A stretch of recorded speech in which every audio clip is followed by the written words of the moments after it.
Daniel, on va terminer par une autre valeur qui a le vent en poupe, Air Liquide. Alors le titre a certes subi 2 fortes chutes consécutives jeudi et vendredi dernier, mais le géant français des gaz industriels et médicaux devrait profiter à terme d'un contexte très favorable lié à la transition énergétique, estiment certains.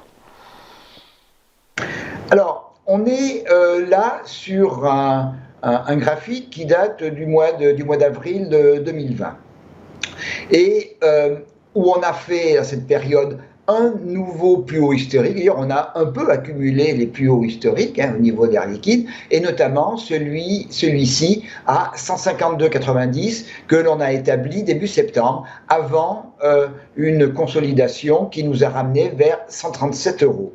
Et depuis, donc, on a redémarré une tendance haussière relativement puissante qui a démarré sur cette bougie verte de début octobre, suite à une zone entre fin septembre et début octobre, une zone d'accumulation. Et on est venu s'inscrire dans un canal haussier que l'on a travaillé de manière extrêmement propre également en termes d'analyse technique, puisqu'on a fait un plus haut à la fin du mois de novembre. Quelques jours après, on vient toucher le bas du canal qui n'était pas encore constitué, certes à ce moment-là.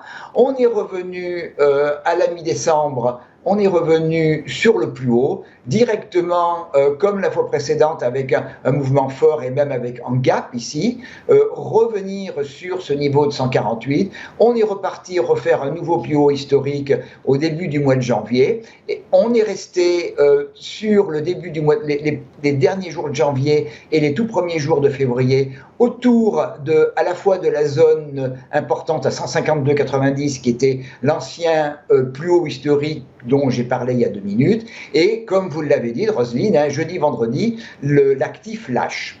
Et on est maintenant vraiment un peu sur une ligne de partage des eaux. 148 € est un niveau tout à fait important.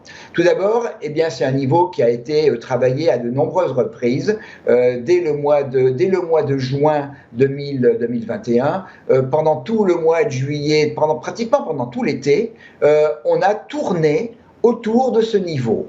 On est revenu le tester à mi-décembre, lorsque l'on a fait la deuxième touchette sur le bas du canal. Et ce niveau a été cassé vendredi. La moyenne mobile de 100 a été également cassée. On voit que également ce niveau de 148,2, c'est le dernier plus bas dans la tendance haussière qui a démarré sur le mois d'octobre. Et on a clôturé en dessous de ce niveau, ce qui veut dire qu'en termes d'analyse technique, que la tendance haussière qui prévalait depuis le mois d'octobre est désormais invalidée.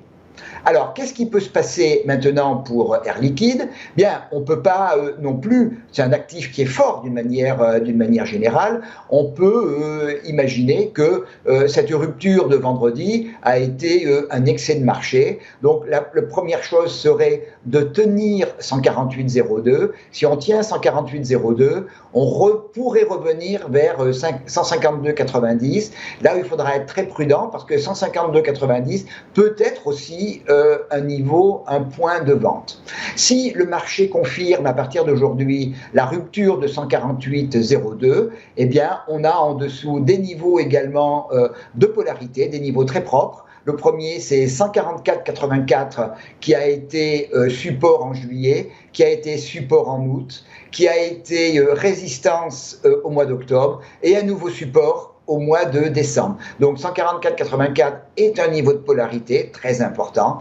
Et puis en dessous, on a une zone qui est également une zone de polarité qui a été travaillée d'avril à juin de l'année dernière, qui a été travaillée à l'automne, donc qui est la zone 141,68, 142,62 et en dessous 138,92, 136,98. Alors, à noter également que j'ai marqué ici la sortie de résultats pour Air Liquide est le 17 de ce mois. Alors, peut-être que l'actif va rester un peu sans grand mouvement en attendant les sorties de résultats. Donc, à surveiller dans les jours qui viennent.